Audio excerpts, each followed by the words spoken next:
Good morning, good afternoon, good evening, and this time we are live. This is BWTM Sports Gaming, and we have with us our favourite lightweight, Rylan Charlton. Rylan, how are you doing, champ? I'm very well, thank you. How are you?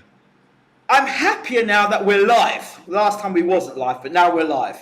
So we've got to do this all over again. Okay, so let's get you back on the camera again. So we'll start again. So we're going to take us back to last time you fought against the gentleman you fought, the tricky Southpaw, if I'm correct.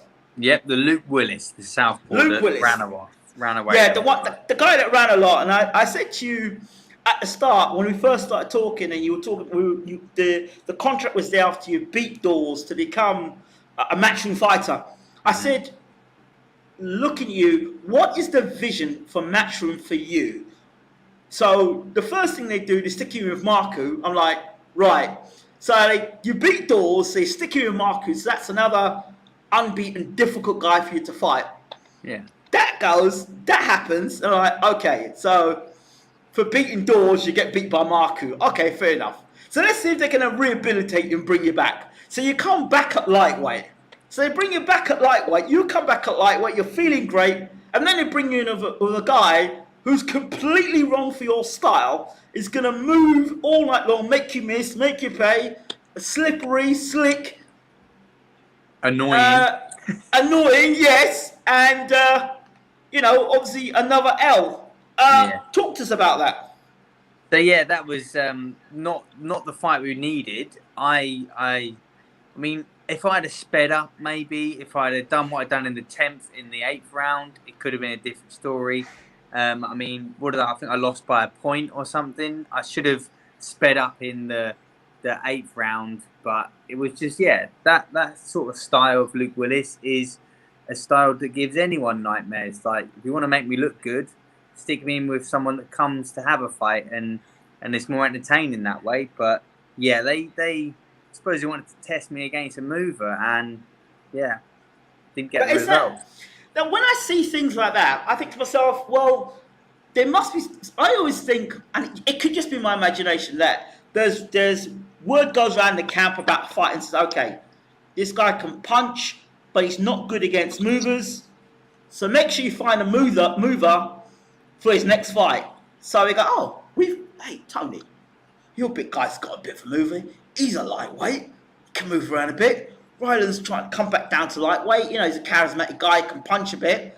But we'll get a bit of a mover and we'll maneuver our way out of this fight. And we get the win on points. So that's exactly what happened. So how does that build you up by putting you with two guys that are there to literally beat you? Yeah, I don't think their plan was to build me up. I think their plan was to use me in fights because I'll probably get views because I'm entertaining. So they thought, well, we'll use him and abuse him. And that's what happened. I feel like, they've never really wanted to look after me. I mean, to Matchroom, they want like a young, like I'm 29 years old. They want someone young that they can build up and blow so much smoke up their ass that they think they're the best thing since sliced bread. That's what they wanted to do. But they wanted to use me, really, get me done. Well, I didn't understand it because for you, and please don't get me the wrong way when I say this, you're a good-looking guy. You can speak for yourself. You know, you're marketable. You can be, and you can punch. You're exciting style. You want to get in there and fight. Why wouldn't they want to market you? You've got all the things there. Why wouldn't they want to market you? It's like then you've got no disrespect. You've got gophers who can't speak, and you're pushing smoke up their ass. They can't speak when you put a camera in front of them. I'm thinking, why would you do this? It doesn't make sense. No, I know. It doesn't make sense. I thought they would want to build me up a little bit, but I mean, maybe I don't know. Maybe they expected me to beat Luke Willis, but I mean, it's not a good fight for anybody, kind of thing. The way they run. No. So. It seemed to me it was like you beat Dawes. That's the much I'm getting. You beat Dawes, and like you wasn't meant to do that. So cheeky guy. I think he's something special. I'll give him Marku now. You can hear it around probably ringside. Give him Marku. All right, and then when we bring him back, we're going to get him against a slick guy. It just didn't seem like they were trying to build. For the life of me, I'm like, I'm watching this fight and going, why is he fighting this guy? I thought, well, okay, maybe this guy that's moving around hasn't got a good chin. So as soon as Rylan hits him, he'll go. But this guy takes your shot, and you can't land cleanly on him enough times. And when you do get to him, it's like too little, too late. I'm like, but that's experience, though. To be fair, that's an experience. Yeah, I feel like from that fight, I feel like I always learned something from it, and I've learned now how to beat these slippery little bastards. That's what it is. But yeah, I mean, I've just learned from it, and yeah, moving on from the old Matchroom. I mean, I did have one more fight left in the contract, but they'll never look after me as you've seen. They offered me one fight against a guy that was a weight above me, like 15-0 or something, and yeah, so I've just turned it down. So yeah, we're forgetting about them, and we're moving on to bigger and better things. Okay, now did I not say something to you? Did I not tell you off camera? Yeah, I think so. That's it. That's all I want to say, because it's like, you're not the only one. There are a lot of fighters I speak to and say, this will happen, that will happen, this will happen, and they come back and say, yeah. I remember actually. Yeah. Exactly. So, but it's experience, isn't it? Yeah, it is. Yeah, it is definitely. But you're with Cheeky Charlie, what's his name? Ben Shalom now, right? On that boxer tournament. So yeah, I'm doing the boxer tournament. Yeah, on Sky Sports this weekend. So this is something that I've always loved to do, like the prize fighter kind of thing, similar to that. Yeah. And the 3 rounds, 3 minutes. A lot of people can be like, oh, someone can just flick and run for 3 rounds. Yeah, they can, but not at the pace that I'm going to set. I'm the fittest I've ever been. I'm just not going to let them breathe. I'm not going to let them breathe, and it's suited. It is suited for me. It 100% suited for me. When I fought 10-round fights, you pacing yourself, and you're thinking, how's my engine going to be in round 6? How's it going to be in round 8? This is no pacing. This is going full out fight. I love it. Have it. So okay, so let's talk about, let's really get into this, right? So let's look at the contenders. All right, there's Rylan Charlton there. Okay, there's Dylan Chima. How much do you know about Dylan Chima? I honestly haven't looked at any of them really. I've looked at their records and who they've boxed. I've not watched them actually box. I don't really know any of them, but that doesn't mean they're not good. But they might be really good. But yeah, I'm just focusing on myself. I'm focusing on my training that I've done. I'm focusing on my game plan, and doesn't matter who's in front of me. I'm gonna wipe them out. So when did you get approached by Matchroom and not Matchroom, by Sky and Boxer for this, or was it something you said, hello, me, Rylan Charlton, give me a chance? Yeah, I did actually. My manager was on it. He was contacting them and putting my name forward. I messaged all of the platforms and just said, put me in this because it's suited for me. So yeah, maybe that helped, kind of thing. And yeah, next minute, my manager said you are in it. So yeah, fantastic. And how does it feel? Obviously now you're on a different platform. Are there any changes from one platform to the other so far? Not that I've noticed. No, I mean they all seem lovely. The Sky team all seem really nice. So I've obviously boxed on Sky a couple of times. So yes, it'll be nice to be boxing on Sky again. So yeah, I suppose I'm heading to Coventry tomorrow, so I'll find out a lot more then. But so far it's all been pretty good. So you're going into this tournament now. What have you done differently? Have you put those fights that you've not been so successful in to the back of your head because you think, well, this is a clean slate tournament, 3 rounds, all that stuff doesn't matter, crash bang work, or what?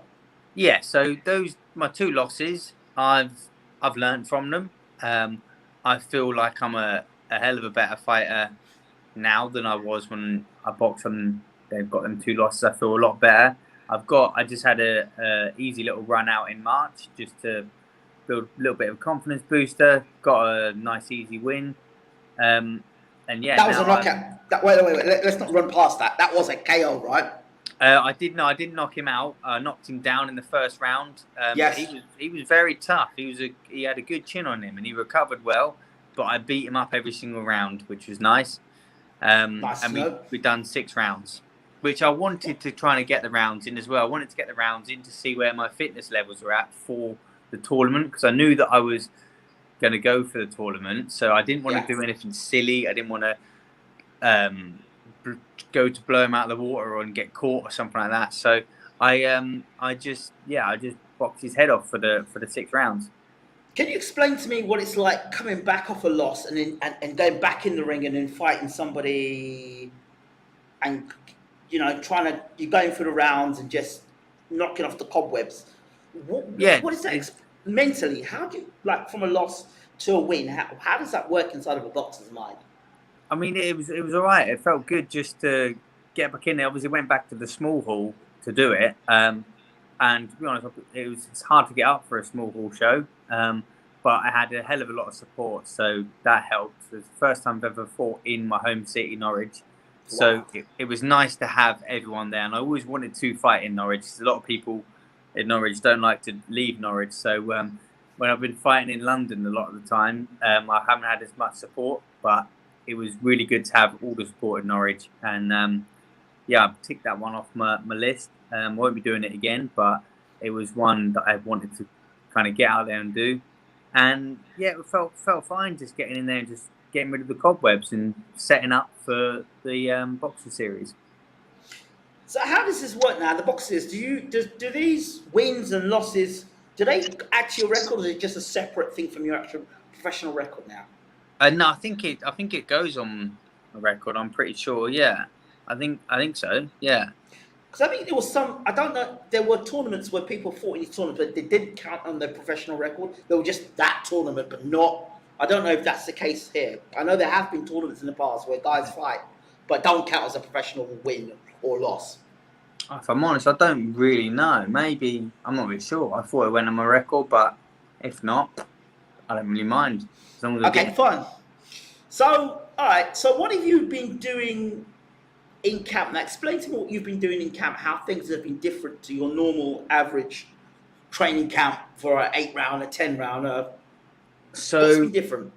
So obviously it's just a 3 rounds, 3 minutes. So yes. we've just been tailor sort of all the training around that. So just doing like fast paced 3 rounds, 3 minutes, and then obviously you have to have a break because when you move on to the semi-final, you move from quarter-final, semi-final, final. So there's 3 fights in one night, and you're going to be having a break in between. So you do 3 rounds, 3 minutes, have a little break, chill out, then go again, 3 rounds, 3 minutes, stuff like that. And just, fast-paced stuff, because it's going to be fast-paced. So, like interval training I've been doing a lot of. So you know who your first opponent is, or have they picked that already? Or I think that gets announced tomorrow at the press conference. Then you'll know who you're fighting. Yeah, so that's exciting. It's like the old amateur days then, where you didn't know who you were fighting until you turned up to the arena on the night and you fought. Yeah, pretty much. You kind of know. All right, wow. Well, do you think it's an advantage or disadvantage not studying fighters going into fights? I never really studied fighters anyway, to be honest. I feel like you can sit there and watch as many videos of your opponent, but when you get in the ring, it's totally different. So I don't really study them. I study myself. I keep training as hard as I possibly can, and just don't leave any stone unturned. I want to go back to that fight of Willis. Willis. I want to go back to that fight because I was watching. Whilst I was watching, I was going, "Step on the gas, get on him, get on him." I'm like, round after round, get on him. When do you sense as a fighter that need to jump on another fighter, your opponent, or do you feel you're in control? What is that? When do you know that, hey, this is slipping away from me, I need to do something here? Yeah, it slipped away from me too late, and I realised I had to do something in the 10th round. So I wasn't in a good headspace for that fight, if I'm honest. I know everyone makes excuses for stuff. I got beat fair and square, but I wasn't in a good headspace, and I didn't want to be in there. I didn't want to really be in there that much, to be honest. Especially not with someone like that just runs off. It's not fun. I didn't enjoy that. So, but I normally only step on the gas properly. I stepped on the gas just a bit too late, a few rounds too late. Was that you? Was that your corner, or was it a combination of just not being in a fight and just like whatever? Probably a bit of both, really. I'd say. Because the whole experience thing, like people say, oh well, you haven't done this amount of rounds, you haven't done that amount of rounds, you got rounds in the bank, but then you got a guy that's running from you. So experience. If you've got experience going 10 rounds against guys that are right in front of you, surely that experience is different to one you're chasing a guy at 10 rounds, right? Yeah, I would have thought so. Yeah. I shouldn't have chased so much. I should have maybe just sat back on the rope and said, "You come to me." To me. Yeah. So what was after the actual fight? What was the conversation in the dressing room? And I have been in the dressing room with fighters after they lost the fight. What was the conversation between you and your trainer when you went back to camp? I can't actually remember at all. I really can't remember. I don't really think we had a conversation. I think I just left the venue and went and got pissed, I think. Wow! And my sorrows. Wow. So, and again, when you're leaving the arena and you've got fans who've come to support you. Talk to me about that. That sort of, yeah. The fans that came to watch me, we all went off together, and we all went off and enjoyed the night. That's about it. Well, fair enough. As simple as that, really. Simple as that. We just went off into the night afterwards. Yeah, we left the venue and went somewhere and got lots of drinks in and had a fantastic night. and then after the comeback fight, obviously, and you won that fight. The same thing happened. You left the arena and just went off for drinks, or no? Not that. No, I left the it was in a church hall, that one was. So I left the church hall and went home, ordered a takeaway and ate loads of food and had a chilled one because I knew I was in the Boxer series, so I thought I'd just have a chilled one. So I just ate loads of food and had a couple of beers. So you actually knew about the Boxer series when you had that fight? Yeah. Ah, interesting. But if you'd got cut, would that have bothered anything about the Boxer series? Would that have been a problem? Nah, mate, not really, because we had probably would have been about 4 weeks, so probably would have hopefully healed up by then. But yeah, I wouldn't really bother me. But that's why I was also being careful in the fight and didn't rush in to blow him out of the water. I knocked him down in the first round and he recovered well, so I just thought I'll just box him for the rest of it and be sensible. Punching power. I want to talk about this. Punching power. Where do you rate your punching power? Would you say it's is it domestic level? Is it you think it's world class? Do you think it's European level, or do you think it's area title level? What sort of punching power do you think you have? I just hear these things heard on Sky Sports. I'm thinking, really? How do you rate that? I'll tell you one thing. I sparred Ricky Burns, and he was a freeweight world champion, and he said he's never been hit so hard. And he said I hit harder than Terence Crawford. Did he fight? Wow! I think he said that. Yeah. So he said it's like getting hit with a baseball bat. So I can go by that because he's a freeweight world champion, but I don't really know. I think I do. I can bang. I think that's the statement for the interview. That's it. That's the statement for the interview. Yeah. I hit harder than Terence Crawford. That's it. You would have said you hit harder than Terence Crawford. There you go. That's it. I don't know if I actually do, but Ricky Burns said that, and Ricky Burns takes a good shot. Yeah, he said that I can bang, so that's what I can go by.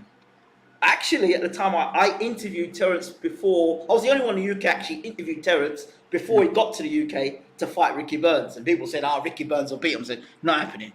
Wow, interesting stuff. Yeah. So, have you got a message to your fans and people that support you before we finish? Yeah, I just want to say thank you everyone for supporting me and people that are coming to watch me fight. I really appreciate it. And yeah, don't blink because there's going to be some lovely knockouts. Sponsors. Sponsors, all right, let me list them off. Go ahead, go on. I want to thank all of my sponsors, but let me list them off. We've got Rui Strength and Conditioning. We've got Golden Nutrition. I've got Justin Miller, who does my food. I've got Fire Snuff, Assembled Scaffolding. I've got Guildways. I've got AK Canines. I've got Harmony Consultant Group, and I've got We Solve All, and the Hustle Boxing Gym. They're my sponsors. I think I've got them all there. Wow, there you go. Look at that. Thank you. Fantastic. So really appreciate that, and I appreciate the sponsors as well, because without the sponsors, you wouldn't be the man you are today, right? Exactly. They help out massively. Fantastic, Rylan. Thank you so much, and we look forward to seeing you punching and knocking people out, getting to the final, and winning the Boxer tournament. Yes, thank you. Rylan, thank you so much. It's been a pleasure. Cheers. Take care, champ. Bye-bye. Bye-bye.